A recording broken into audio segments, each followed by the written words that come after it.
வணக்கம். இப்போ இந்த பேஷண்ட்டோட ஏஜ் பார்த்தீங்கன்னா ஒரு 37 இயர்ஸ் இருப்பாங்க. லேடி வித் ஒபிசிட்டி, அதாவது வெயிட் அதிகமாக இருக்காங்க, ஒரு 130 கேஜி. அண்ட் ப்ரெக்னென்சி பார்த்தீங்கன்னா ஒரு 31 வீக்ஸ் ப்ரெக்னென்சி. இவங்க என்ன சிம்டமோட ப்ரெசென்ட் பண்ணாங்க அப்படின்னா, காலையில் பெண்ட் பண்ணி ஒரு 10 to 15 கேஜி பையனை தூக்கியிருக்காங்க. அதுக்கப்புறம் followed by she got numbness, காலெலாம் மறுத்து போயிடுச்சு. அண்ட் தென் யூரின் போகிற இடம், வெளிக்கு போகிற இடம்லாம் மறுத்து போயிடுச்சு. அதுக்கப்புறம் அவங்களால இமீடியட்டாக சடனாக நடக்க முடியல. ஸோ உடனே ஹாஸ்பிட்டல் இந்த என்வரான்மெண்ட் வரும்போது she was already pregnant of 31 weeks, number 1. And number 2, கால் மறுத்து போனது. உடனே வந்துட்டு யூரின் மூத்திர நரம்புகள் செயல் இருக்கும்போது நம்ம திங்க் பண்ணுறது ஃபஸ்ட்டு ஸ்பைனல் கார்டு தான். ஏன்னா ஸ்பைனல் கார்டு சிம்டம் இருக்கிறதுனால இவங்களுக்கு எம்ஆர்ஐ பண்ணணும். எம்ஆர்ஐ பண்ணி பார்க்கும்போது தான் தெரிஞ்சது இந்த பெரிய டிஸ்க்குன்னு சொல்லுவோம், L4 L5ல ஜவ்வு விலகி நரம்பு ஃபுல்லாக அழுத்தி அந்த நரம்புகள், காலுக்கு போகிற நரம்புகளும் ப்ளஸ் மூத்திரம் அண்ட் வெளிக்கு போகிற நரம்புகளும் நல்லா செயல் இருக்க ஆரம்பிச்சிருச்சு.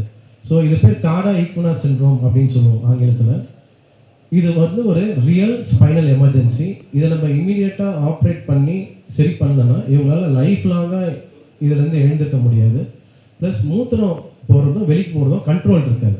அந்த கண்ட்ரோல் சீக்கிரம் செயல்படுத்தணும். ஸோ யூஸ்வலாக இந்த காடா ஈக்குனா சிண்ட்ரோம் வந்து ஒரு 12 ஹவர்ஸில் ஆப்ரேட் பண்ணுவோம். பட் இவங்களுக்கு இருந்த சேலஞ்சஸ் இருந்ததுன்னா இவங்களோட கோமாபிலிட்டிஸ், அதாவது இவங்க இது கூட obesity 130 KG, diabetes, gestational diabetes சொல்லுவோம், கெஸ்டேஷனல் நீரிழிவு வியாதி, அண்ட் ஹைப்பர் டென்ஷன், ரத்த கொதிப்பு, ஹைப்போதைராய்டு. இதெல்லாம் ஒரு சில நார்மல் ப்ரெக்னன்சிக்கு வர்றது. பட் ஆனால் இவங்களுக்கு அது கூட இருக்க ஒரு APLA அப்படின்னு ஒரு சிண்ட்ரோம். இந்த சிண்ட்ரோம் வந்துட்டு சீக்கிரம் ரத்தத்தை உரைய வைக்கிற சிண்ட்ரோம். அதனால் இவங்க கிளெக்சேன் அப்படின்னு ஒரு மருந்து எடுத்துகிட்டே இருக்கணும். ஸோ அதனால தான் எங்களுக்கு இந்த எமர்ஜென்சி ஒரு சேலஞ்சிங்காக அமைஞ்சது. ஃபஸ்ட்டு என்ன டிசைட் பண்ணால் ஒரு லேட்டரல் பொசிஷனில் பாப்பாவை மட்டும் எதுவுமே டிஸ்டர்ப் பண்ணாமல் சர்ஜரி பண்ணலான்னு இருந்தோம். அப்புறம் gynaecologist doctor Vijayalakshmi ma'am discuss பண்ணும்போது, இல்லை பாப்பாவையும் சேர்த்து எடுத்துடலாம், ஏன்னா வந்துட்டு அதுக்கப்புறம் இவங்களோட கோமாபிலிட்டிஸ்னால ரிஸ்க் வந்துட்டு பாப்பாவுக்கு அதிகம், பாப்பாவோட லைஃப்பை சேவ் பண்ண முடியாதுன்றதுனால ஒரே அனஸ்தீசியா ஜெனரல் மயக்கை கொடுத்து ஃபஸ்ட்டு ஒரு 1 ஹவரில் சிசேரியன் செக்ஷன் பண்ணி இந்த பாப்பாவை டெலிவர் பண்ணாங்க. அதே அனஸ்தீசியாவில் திருப்பியும் ப்ரோன் பொசிஷன், அதாவது கவுந்து அடித்து படுத்து அதே மயக்க மருந்தில் இமீடியட்டாக எமர்ஜென்சியாக மைக்ரோ லம்பார் டீகம்ப்ரெஷன், அதாவது அந்த நரம்பை ரிலீஸ் பண்ணிவிட்டு அந்த ஜவ்வை வெளியே எடுத்துட்டு நரம்பை ரிலீஸ் பண்ணிட்டோம். தென் போஸ்ட் ஆப்ரேட்டிவாக நிறைய சேலஞ்சஸ் இருந்துச்சு.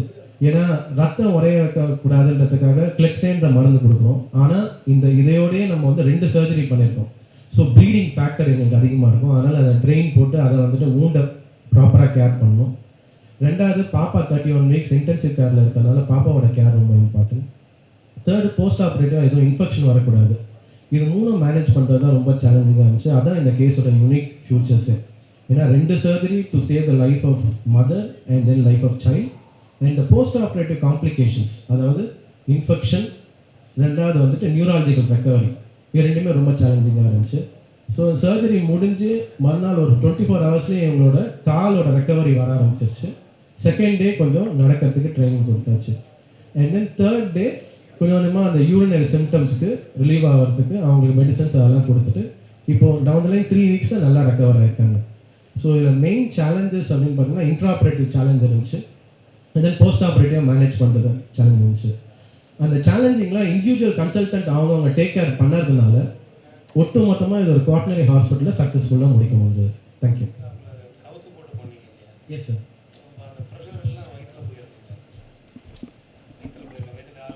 ஆமாங்க ஆமாம்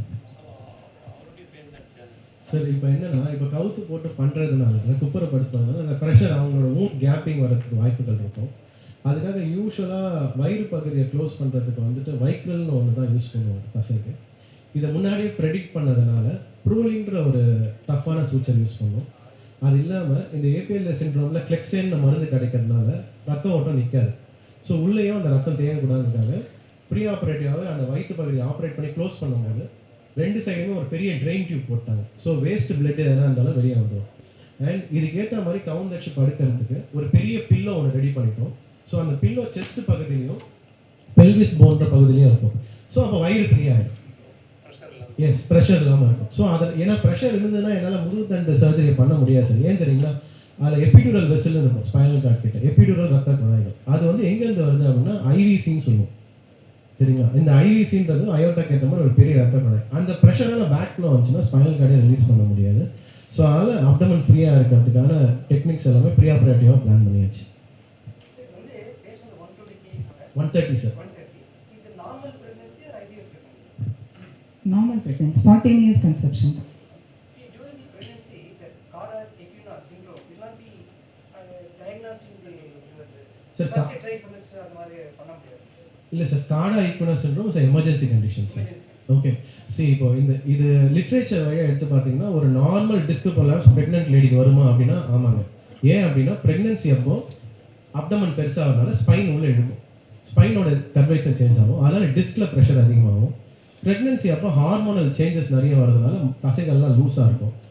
மூணாவது வெயிட்டு, இதெல்லாம் இருக்கிறதுனால டிஸ்க் ப்ரொலாப்ஸ் நிறைய ரிப்போர்ட் பண்ணியிருக்காங்க 1 in 30,000 லிட்ரேச்சரில். ஆனால் இந்த கார்டா ஈக்வினாஸ் சிண்ட்ரோம்ன்றது உலகம் வழியாக லிட்ரேச்சர் எடுத்து பார்க்கும்போது 1 in 1 lakh. Yeah, and cauda equina syndrome with this morbidities along with APLA, அதாவது இந்த ரத்தம் ஒரே இருக்கிற டிசீஸ்ன்றது இது மேபி வேர்ல்ட்லேயே ஃபர்ஸ்ட் கேஸாக இருக்கலாம் சார். லிட்ரேச்சர் இல்லை equina syndrome. No, it occurs in everybody. Disc problem வந்துட்டு சார் ஒன்றும் இல்லை சார், ஒரு டிஸ்க் ப்ரொலாப்ஸ் ஆகி நரம்பு சுத்தமாக கட் பண்ணிடுச்சுன்னா, அதாவது கம்ப்ரெஸ் பண்ணிடுச்சுன்னா 3 சிம்டம் வரும் சார். ஃபுட் ட்ராப், கால் நடக்க முடியாது, மறுத்து போயிடும். மூத்திரம் போகிற கண்ட்ரோல் போயிடும், வெளிக்கு போகிற கண்ட்ரோல் போயிடும். இந்த 3 ட்ரையடை தான் கார்டா ஈக்வினாஸ் சிண்ட்ரோம்னு சொல்கிறோம். இது நார்மலாக யாருக்கு ஒன்றா வரலாம், ப்ரெக்னென்சியில் வந்துட்டு வந்ததே கிடையாது இது. ஆமாம், ஸோ அதான் 1 in 1 lakh அவ்வளோதான். இது வந்துட்டு இந்த பேஷண்ட்க்கு வந்ததுனால மட்டும்தான் என்ன ரீசன்னா ஒபிசிட்டி ஒரு மெயின் ரீசனாக இருக்கலாம். Obese patient and baby is also very small, but before it reaches baby, we could take the baby out.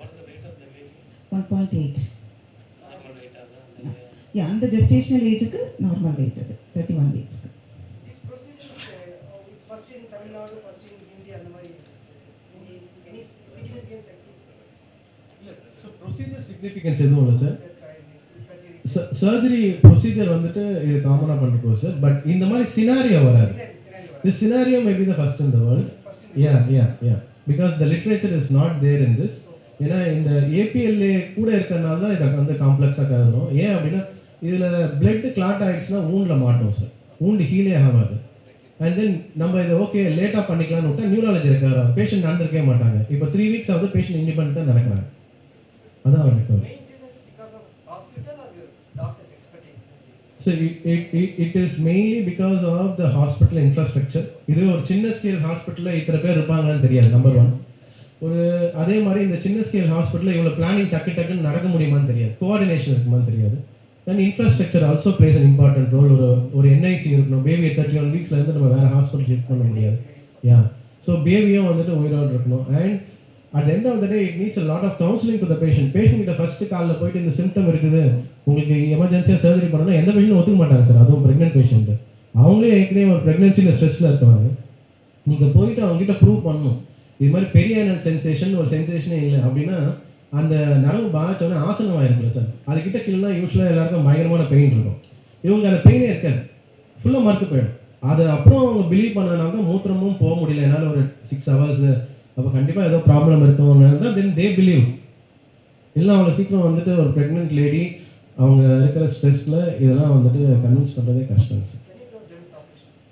Well see we diagnosed in the morning sir, exactly 3 weeks before. Patient is well, patient is walking. I think normal and good socio-economic status families. They can able to understand, educated patient, and they can able to accept the things. Yes, Siddhant. So they believe that life and the neurology is more important at present, and the baby safety also we அதை வந்துட்டு நல்லா அவங்களை convince பண்ணனால they are happy. What about the baby? Baby's vitals are normal? Baby நல்லா இருக்கிறாங்க, baby டிஸ்சார்ஜும் ஆயிட்டாங்க. இனிஷியலாக ஒரு 2 to 3 days வந்து உங்களுக்கு ஐசியூவில் கொஞ்சம் செயற்கை சுவாசம் தேவைப்பட்டுச்சு, அதுக்கப்புறம் ரெக்கவரி ஆகிட்டாங்க. 37.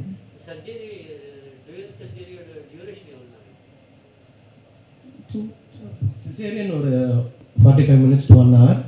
இதில் என்ன சேலஞ்சிங்னா சர்ஜரி டைமிங் சேலஞ்சிங் கிடையாது சார். சர்ஜரி இன்ஃபெக்டட் இல்லாமல் எப்படி பண்ணுறது தான் சேலஞ்சிங். ஏன்னா இப்போ சிசேரியன் செக்ஷன் பண்ணி வயிறு ஓப்பன் பண்ணோடனே வயிறில் இந்த ஆம்னியாட்டிக் ஃப்ளூயிட் இந்த மாதிரி சிறுநீரகம் இதெல்லாம் வெளியே வந்துடும். ஸோ அப்போ அந்த ஏரியாவே ஆப்ரேஷன் தேட்டர் ஏரியாவே ஃபுல்லாக வந்துட்டு இன்ஃபெக்டிவ் கண்டிஷன் ஆகிடும். நான் உடனே ப்ரோன் பண்ணுறது வந்துட்டு ஸ்பைன் சர்ஜரி ஒரு ஸ்டெரைல் ப்ரொசீஜர். ஒரு இன்ஃபெக்ஷனில் மாட்டினாலும் லைஃப் லாங் அவங்க சஃபர் ஆக போகிறாங்க. ஸோ அதை தான் இவங்களை வந்து ஷிஃப்ட் பண்ணி ஒரு 2-3 ஆப்ரேஷன் தேட்டர் இருந்ததுனால எங்களுக்கு வேறு ஆப்ரேஷன் தேட்டர்லேருந்து இன்னொரு ஆப்ரேஷன் டேபிள் எடுத்து வந்துட்டு இதை ஃபுல்லாக க்ளீன் பண்ணிவிட்டு அதுக்கப்புறம் பேஷண்ட்டை ப்ரோன் பண்ணி திருப்பி ஸ்டெரைலாக ஆன்டிபயோட்டிக் ரிப்பீட் பண்ணி பண்ணதுனால தான் வீ ஸ்டார்ட் வித் எனி இன்ஃபெக்ஷனே இல்லாமல் தப்பு. இல்லைன்னா இவங்க ஸ்டீராய்டு மருந்து கொடுக்கணும், ஏபிஎல்லே இருக்கும், ஹெப்பாரினில் இருக்காங்க. ஸோ அதனால் பிளட் கிளாட் ஆகும். அண்ட் தென் ஒபிசிட்டி ஃபேட் வர வந்துட்டு மெல்ட் ஆகும் சில சமயம் க்ளோஸ் பண்ணிட்டோம். ஸோ அப்போது நீர் வந்துகிட்டே இருக்கும் சார் ஸ்பைனில். எந்த காம்ப்ளிகேஷனையும் மாட்டாத காரணம் இதை கரெக்டாக அந்த சர்ஜிக்கல் டைமை பிளான் பண்ணனால தான். So overall I think it taken 5 hours inside the operation theatre, 1.5 hours for fully closure of anesthesia and cesarean section, followed by 1 hour operation theater cleaning, shifting the table, mopping எல்லாமே. அதுக்கப்புறம் என்னோட surgery ஒரு 1.5 மணி நேரம். So டோட்டலாக it comes around 4.5 hours patient. Theatre will be the same, but only you change the table. Yes வேற ஓட்டிலேருந்து டேபிளை மாற்றிட்டு வந்தோம். ஏன் அவங்க இது மெடிக்ளைம் மாதிரி ஏதாவது இது பண்ணியிருந்தாங்க, கவர்மெண்ட் இன்சூரன்ஸ் பாலிசி அந்த மாதிரி ஏதாவது பண்ணியிருந்தாங்க சர்ஜரிக்கு, இல்லை ஃபுல் கேஷ்? இல்லைங்க சார், அந்த விவரங்கள் எனக்கு தெரியல. பட் ஆனால் வந்துட்டு patient can able to afford the things.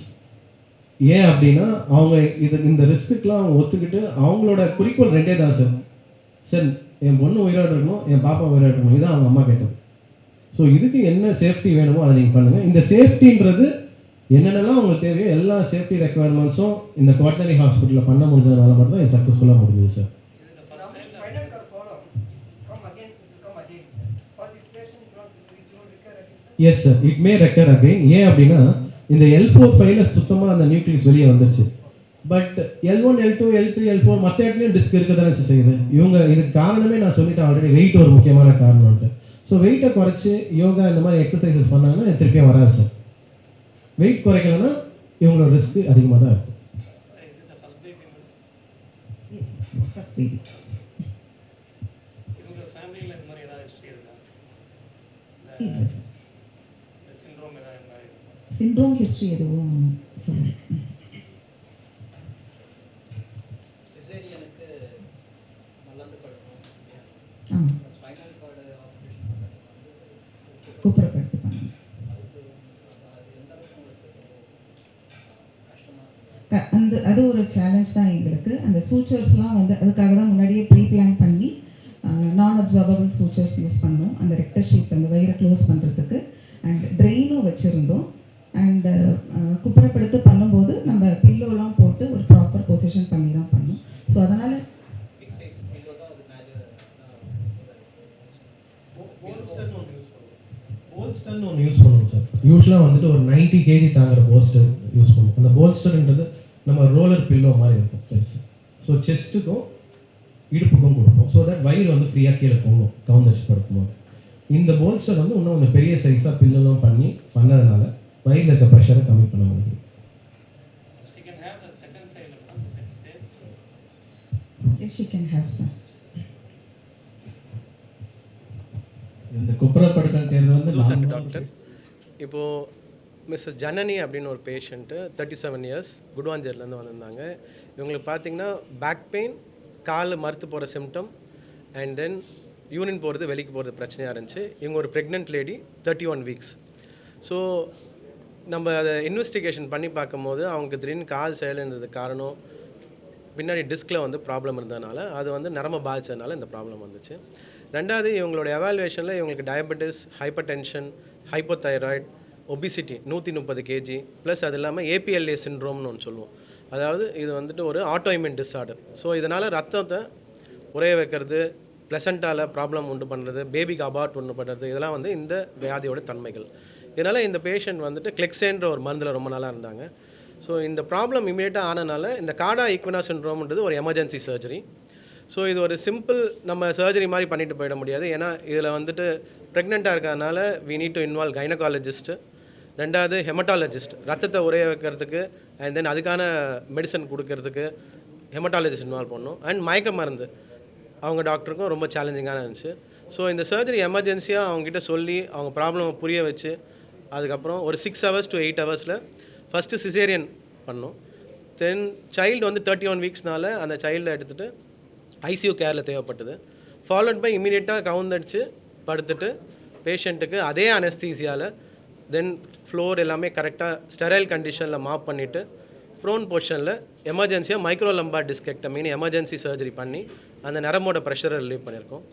So இந்த சர்ஜரியோட சேலஞ்சிங் அப்படின்னு பார்த்தீங்கன்னா மெயினாக ஒபிசிட்டி தான் ஒரு முக்கியமான சேலஞ்சிங்காக இருந்துச்சு. தென் போஸ்ட் ஆப்ரேட்டிவாக இந்த ஒபிசிட்டிலேருந்து இவங்க இன்ஃபெக்ஷன்லாம் வராமல் இருக்கிறதுக்காக அதுக்கான ஆன்டிபயோட்டிக் அதுக்கான கன்சல்டன்ஸ் கரெக்டாக ட்ரீட் பண்ணி டவுன் த லைன் செகண்ட் டேவே அவங்க அந்த கால் மறுக்கிறது கம்மியாகி நடக்குறாங்க. அண்ட் தென் 3rd வீக்கில் அவங்க இண்டிபெண்ட்டாக நடக்கிறதுக்கு சரியாயிட்டாங்க. இதுதான் இந்த கேஸோட ஃபுல் டீட்டெயில். இந்த கேஸ் வந்து பார்த்திங்கன்னா சர்ஜரி சினாரியோன்றதோட காம்ப்ளிகேஷனோட சினாரியோ. இந்த APLA syndrome, diabetes, hypertension, hypothyroid plus obesity 130 kgன்ற சினாரியோ வந்து அவ்வளோ சீக்கிரம் அமையாது. அண்ட் ஏபிஎல்ஏனால இந்த 2 சர்ஜரியும் பேக் டு பேக் எமர்ஜென்சியாக பண்ணுறதுன்றது நாங்கள் ஃபஸ்ட்டு இது வந்துட்டு காம்ப்ளிகேஷன் வைஸ் திங்க் பண்ணோம், பேஷண்ட் கேர் வைஸ் திங்க் பண்ணனால நிறைய யோசிக்கலை. பட் எவ்ரிதிங் அவுட்கம் வெளியே வந்த பேர் தான் லிட்ரேச்சர்லாம் எடுத்து பார்க்கும்போது இந்த மாதிரி கேஸ் எதுவும் வேர்ல்டில் காம்பினேஷன் அமையலை, இது ஃபஸ்ட் டைமாக பண்ணியிருக்கோம் அப்படின்றது வந்து தெரிய ஆரம்பிச்சு. Sir the reason for the successful thing is only the hospital coordinated care, ஹாஸ்பிட்டலோட ஃபெசிலிட்டி சார் நம்பர் 1. ஏன்னா எல்லா ஃபெசிலிட்டியும் நாங்கள் கேட்கறதுலாம் கிடச்சிது. ரெண்டாவது அதுக்கேற்ற மாதிரி எல்லா சீனியர் கன்சல்டன்ஸும் அன்றைக்கி பேக்கப்டாக இருந்தாங்க சார். ஸோ மகப்பேரில் டாக்டர் வித்யலக்ஷ்மி, அண்ட் தென் ஹெமட்டாலஜியில் டாக்டர் அபிநயா, அண்ட் தென் அனஸ்தீசியாவில் டாக்டர் ஷண்மதி. ஸோ இவங்க எல்லாமே கோஆர்டினேட்டராக இருந்ததுனால it is easy for as.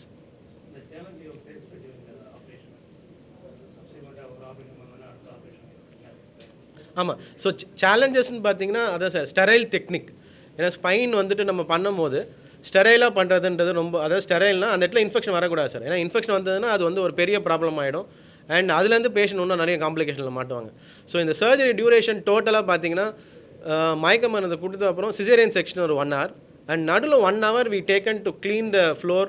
அது இல்லாமல் அந்த 130 kg பேஷண்ட் இருக்கிறதுனால அவங்கள ஷிஃப்ட் பண்ணுறதுக்கு வி டர்ன் த ஓடி அண்ட் தென் ஓடி டேபிளை செப்பரேட்டாக ஸ்டெரைலாக அரேஞ்ச் பண்ணி இது பண்ணிட்டு அதுக்கப்புறம் இந்த டிஸ்க் சர்ஜரியை வந்துட்டு 1.5 hours ஆச்சு. ஸோ டோட்டலாக it taken around 4.5 hours. So யூஸ்வலாக வந்து ஒரு நார்மல் ஒரு 80 kg 90 kg பர்சனுக்கு போல்ஸ்டர்னு ஒரு ரவுண்ட் பில்லோ யூஸ் பண்ணுவோம். இவங்களுக்கு வந்து அந்த அப்டமன் இப்போ தான் ஸ்டிச் பண்ணதுனால அதில் ப்ரெஷரும் இருக்கக்கூடாது, அந்த ஊண்டும் எதுவும் ஆகக்கூடாதுக்காக இதுக்கான ஸ்பெஷல் ஒரு பெரிய பில்லோ யூஸ் பண்ணி தென் அதில் பெரிய பில்லோ யூஸ் பண்ணுறதுனால இவங்களோட வயிறு வந்து கொஞ்சம் அப்டமன் ஃப்ரீயாக இருந்ததுனால ஈஸியாக ஸ்பைன் சர்ஜரி பண்ண முடிஞ்சது சார். இல்லைனா அந்த ரத்தம் பேக் ஃப்ளோ ஆகும், அந்த ப்ரெஷரில் வந்துட்டு நம்ம ஸ்பைனல் கார்டையே ரீச் பண்ண முடியாது. அது இல்லாமல் அந்த டிஸ்கையும் நம்ம டீகம்ப்ரெஸ் பண்ண முடியாது. அப்புறம் அந்த சர்ஜரியோட பர்பஸே ஃபெயிலியர் ஆகிடும். ஸோ அதனால தான் அப்டமன் வந்து எப்பவுமே ஃப்ரீயாக வச்சுருக்கணும் சார். கர்ப்ப காலத்தில் யூஸ்வலாக எல்லாருக்குமே ஒரு பேக் பெயின் வரும் சார். அதுக்கு மல்டிபிள் ரீசன் இருக்குது. ஏன்னா கர்ப்ப காலத்தில் வயிறு வந்துட்டு பெருசாகும். அப்போது நம்ம ஸ்பைன் வந்துட்டு என்ன ஆகும்னா லிகமெண்ட் லாக்ஸிட்டியால் கொஞ்சம் முன்னாடி போகும். ரெண்டாவது ஸ்பைனில் அதிகமான ப்ரெஷர் இருக்கும். ஏன்னா அப்டமனில் ப்ரெஷர் இருக்குல்ல, பாப்பா வளர்கிறதுனால ஸ்பைனில் ப்ரெஷர் இருக்கிறதுனால நம்மளுக்கு அந்த டிஸ்கோட பெயின் அப்பப்போ வந்து போகும். மூணாவது முக்கியமான ரீசன், கர்ப்ப காலத்தில் அவ்வளோ சீக்கிரம் யாருமே வந்து வெயிலெல்லாம் போக மாட்டாங்க, வீட்டு உள்ளே இருப்பாங்க. அதனால் விட்டமின் டியும் one of the contributing factor for back pain. இது மூணு தான் பேக் பெயினுக்கு கான்ட்ரிபியூட்டிங் ஃபேக்டர். ஸ்பெசிஃபிக்காக அவங்களுக்கு L4-5 தான் டிஸ்க் வரணும், L3-4 தான் டிஸ்க் வரணும்னு ஒன்று கிடையாது சார். ஸோ வெயிட் ப்ரெக்னென்சியில் தூக்கக்கூடாதுன்றதுக்கு வந்துட்டு மெயினாக இந்த மாதிரி ஃபேக்டர்ஸ், ஏன்னா ப்ரெஷரை இன்க்ரீஸ் பண்ணும், அது இல்லாமல் வந்துட்டு வளர்கிற தன்மையை இன்க்ரீஸ் பண்ணும், ப்ளஸ் பின்னாடி பேக்கில் ப்ரெஷர் இன்க்ரீஸ் பண்ணும். இதுதான் வெயிட் தூக்கிறது வந்து ஒரு முறை இருக்குது சார். முட்டியை மடிச்சுட்டு தூக்குனா கொஞ்சம் அதில் ப்ரெஷர் குறையும். நம்ம அப்படியே பெண்ட் பண்ணி தூக்கிறதுனால தான் ப்ரெஷர் அதிகமாகும். தேங்க்யூ.